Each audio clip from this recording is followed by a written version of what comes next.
Deus, pela vida da Elisângela, pela vida da minha filha maravilhosa. Eu esqueço sempre o nome de Deus. Aleluia. Mas eu sou aleluia. Cristiano, pela vida do profeta Santo, que veio lá na nossa igreja comigo. Deus abençoe sua vida. Aleluia. Hoje é a Santa Ceia na minha igreja. Amém comigo, Tiago, por favor, todos. Eu falei, Tiago. Tiago 2. Deixei meu pastor com o coração na mão. Ele disse, minha filha, mas esse é o seu chamado, vai a bênção. Amém.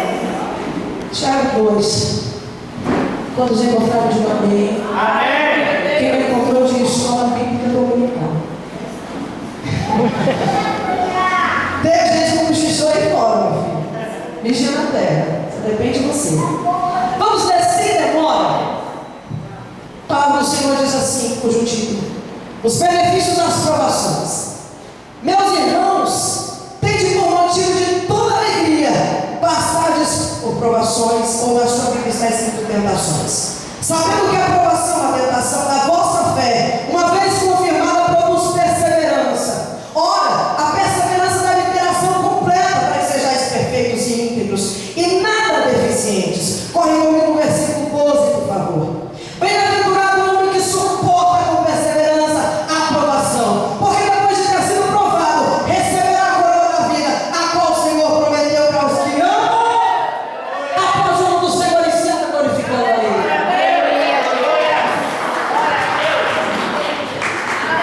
Amém? Diga comigo assim, vencedores. Diga para você agora mesmo, vencedor.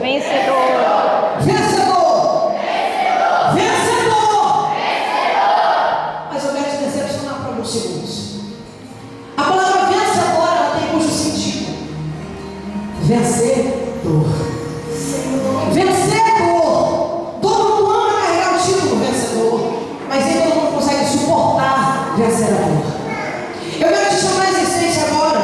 As irmãs estão acostumadas a escutar o testemunho de Elisângela, acompanhou o antes, durante e depois.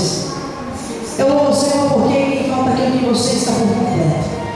Me identifico muito com a história de Moisés. Abaixe um pouquinho para mim, por favor. Me identifico muito com a história de Moisés.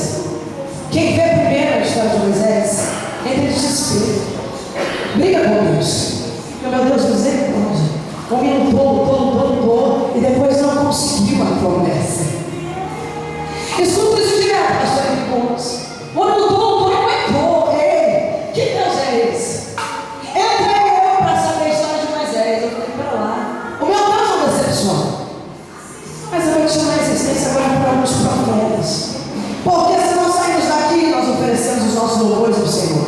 Mas nesse momento Deus quer falar com você e comigo. Porque nós não vamos chegar até aí, ela chega aqui. Moisés, homem que foi escolhido por Deus para tirar o povo da escravidão do Egito, conduziu uma terra onde mandava leite e mel. Moisés peregrinou pelo deserto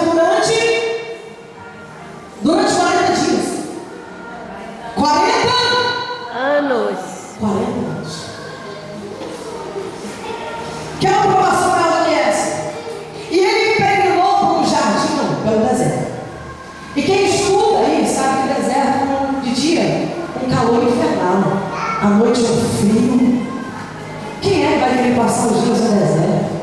O homem foi tentado, ele foi provado, não só no lugar, mas ele tinha com ele 3 milhões de pessoas. Agora imagina você, 3 milhões de pessoas perturbando a sua cabeça, falando para você quando é que a promessa vai se cumprir. Aonde é que está esse Deus que você me tirou daquele lugar? Aonde o tempero era gostoso, aonde as coisas eram maravilhosas. Tudo bem, que era um chocolate aqui, um tapa de lá, mas era gostoso o tempero de lá. Será que você quer resultar isso? Mas existe uma coisa chamada chamado. Talvez o que você suporta hoje não suportaria, talvez o que eu suportei você não suportaria. Mas eu quero te alegrar nesse momento. Você tem um chamado. Existe aí no seu dedo uma coisa chamada marca digital. Você pode procurar 7 bilhões de pessoas na terra. Você é único e exclusivo. Vai falar para mim que meu Deus te colocou nessa terra por meio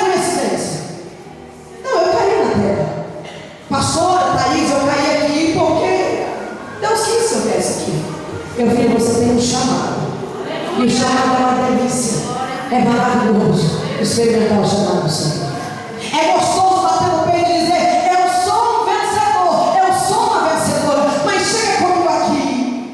Você vai passar por uma terra, talvez uma terra chamada Lodebar, talvez um deserto como Moisés passou. Mas a promessa do Senhor se cumpre na sua vida. Tu vais sentar-se na mesa do rei, porque Deus não é homem para que minta, nem filho do homem para que se arrependa. Aleluia, Jesus. É lindo. Aleluia. Paulo, quando ele foi salvo, ele foi salvo. Ele matou. Mas quando ele foi Paulo, ele foi Paulo. Aí eu escrevi também. Escreveu o livro de Efésios, livro de Coríntios, livro de Coríntios. Livro. Mas olha, não vim citar homens vivos. Porque pessoas olham para mim e dizem: esses dias eu fui falar com um amigo e dizer: passa por isso aí, louvando o nome do Senhor, porque Jó venceu as provações. Ele olhou para mim e disse: Jó é um mito, é uma lenda. Foi um super-herói esse homem. Quero ver o homem suportar o que Jó suportou. Quero ver o homem aguentar o que Jó aguentou. Ei, vocês estamos com Deus, então sim. Eu aguentei, eu passei, eu suportei. Irmão, mas o que é isso? Vem comigo. Com 9 meses de idade, minha mãe me levou para o hospital com uma febre ardente, muito forte. Os médicos olham para minha mãe e dizem: caso grave. Nós vamos ter que rapar o cabelo da sua filha, porque tentamos de todas as formas as veinhas pegarem, mas não pegou. Meu pai não servia a Deus na época. Ele disse que entrou dentro do banheiro e disse: Deus os crentes da minha esposa, porque até então minha mãe serviu o Senhor. Se essa veia do pezinho pegar, porque eu não quero que rape o cabelo da minha filha, a partir de hoje eu sou cristão. Meu pai saiu do banheiro. O médico encontrou ele e disse: ei, glorifica aí, porque realmente foi um milagre. A veia do pé. Eu louvo o Senhor por isso. Bem antes, a minha mãe não podia ter filhos. E eu sou a filha da promessa. Minha mãe não podia mais engravidar. Eu tenho uma irmã mais velha, 5 anos mais velha que eu. Ela começou a orar e clamar ao Senhor: Senhor, ainda sou mais um. Sou mais um. E um dia a profeta foi na minha casa e disse: ei, mulher, dentro do seu ventre há uma criança. E é a profeta.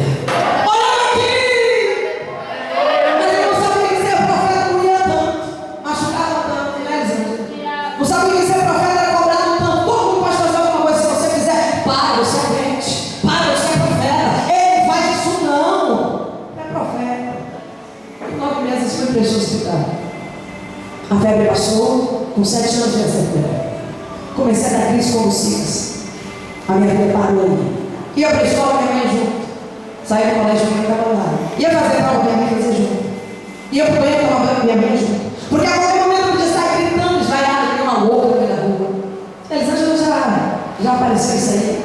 Às vezes eu me sinto no culto, cantando. Aguentava eu aqui orando, clamando, cantando e dizendo: Senhor, tem misericórdia. Espera só mais um pouquinho para eu poder terminar o hino e ir lá para fora. Ir pagar o hino lá fora. Largar o microfone correndo, elas já sabiam da história já. Eu ia lá para fora, gritar, lavar e gemer lá fora. Mas sabendo de uma certeza: o meu Deus é fiel. Aquela filha imensa para orar. E eu enfrentando o problema. Aquela filha imensa para orar, como daqui naquela porta. Chegava em mim e falava: irmã, missionária, doutora, estou passando por isso. Aí dentro de mim dizia: ó Senhor, se ela soubesse, se ele soubesse o que eu estou passando, iria glorificar o nome do Senhor, iria te exaltar, mas mesmo assim, todavia, o meu Deus é fiel. Vem cá te orar. Orava. Terminava aquela filha imensa. Já saía correndo lá para fora para minha mãe me segurar, porque eu ia me babar, eu ia me surcer lá fora. Pessoas olhavam para mim e diziam: ei, você está louca. Ei, quantas vezes eu escutei pastoras, missionários olharem para mim e dizer assim: ei, para com isso, parou, você está endemoniado, vai para o monte, vai orar. 14 anos subindo esse monte, perguntando para Deus o porquê disso. Com Deus não existe porquê, com Deus existe para quê. Qual é o objetivo, Senhor disse? O meu objetivo era me lapidar com o que eu estou passando por hoje. Vai eu para os pés do Senhor. Uma professora um dia me chama: Thaís, vamos na clínica psiquiátrica? Gostaria que você fosse cantar lá. Amém, Deus. Cheguei a cantar aquele hino famoso na época, Aline Barros: remove a minha pedra. Estava cantando aquela canção, quando eu olhei lá no fundo, existia uma mulher que gritava. As outras andavam para um lado e para o outro. E eu olhei para aquela mulher, ela gritava e dizia assim: Senhor, me tira daqui. Eu não suporto mais isso.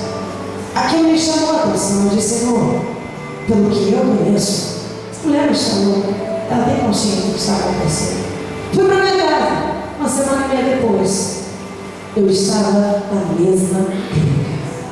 Havia dado uma promoção na minha casa e eles me jogaram lá dentro para envergonhar o nome de Deus. As enfermeiras olhavam e pensavam com elas: mas essa menina não estava aqui esses dias. Mas ela não estava aqui dizendo que Deus era fiel, que Deus era generoso. O que ela está fazendo aqui? Só que todavia, ainda assim, Deus era fiel. Ainda assim, há um propósito, há um projeto e há algo que Deus quer fazer. Quer ver? Eu lá dentro, as mulheres me olhando, eu dizia assim: Senhor, tem misericórdia, me tira daqui. Recebeu